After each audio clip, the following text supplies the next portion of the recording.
بسم الله الرحمن الرحيم. ولقد خلقنا الإنسان ونعلم ما توسوس به نفسه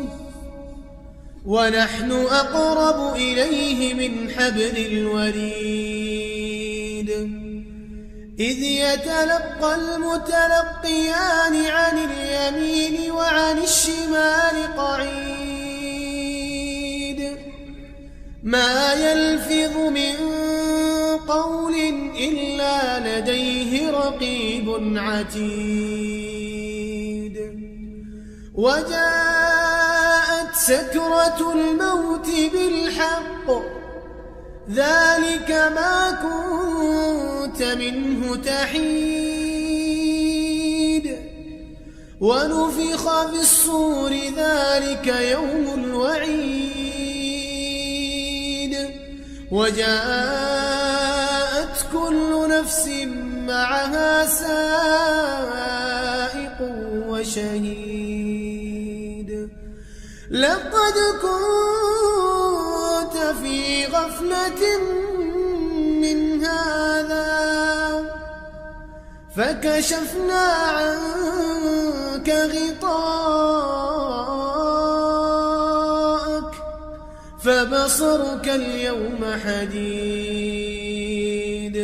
وقال قرينه هذا ما لدي عتيد ألقيا في جهنم كل كفار عنيد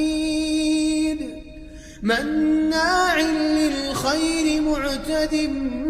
مريب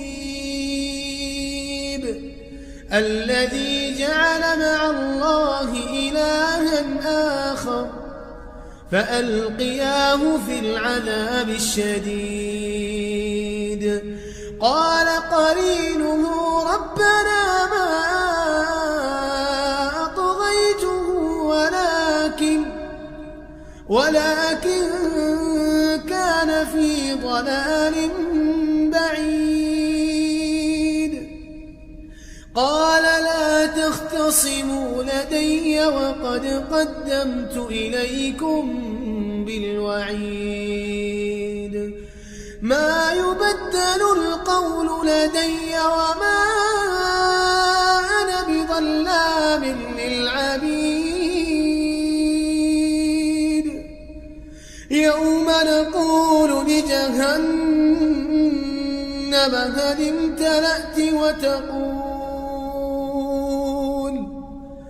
يوم نقول لجهنم هل امتلأت وتقول هل من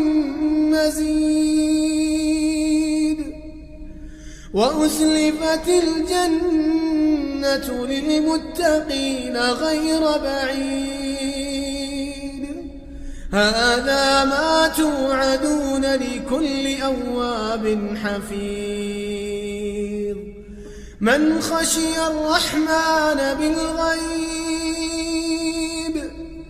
من خشي الرحمن بالغيب وجاء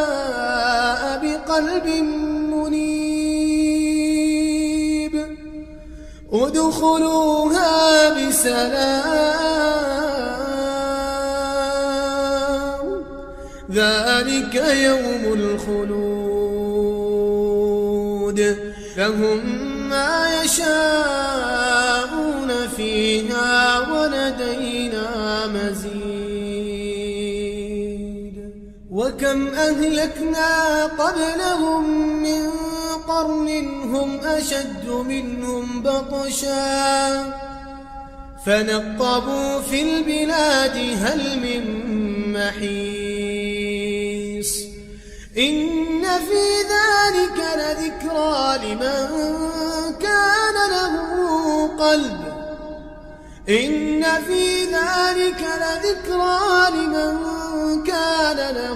قلب أو ألقى السمع وهو شهيد ولقد خلقنا السماوات والأرض وما بينهما في 6 أيام وما مسنا من لغوب فاصبر على ما يقولون وسبح بحمد ربك قبل طلوع الشمس وقبل الغروب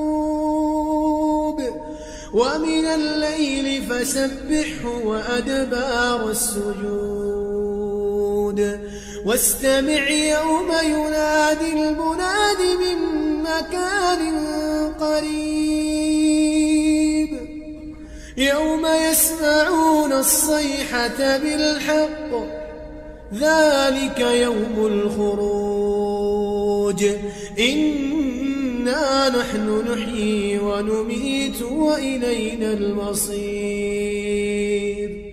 يوم تشقق الأرض عنهم سراعا ذلك حشر علينا يسير نحن أعلم بما يقولون وما أنت عليهم بجبار فذكر بالقرآن من يخاف وعيد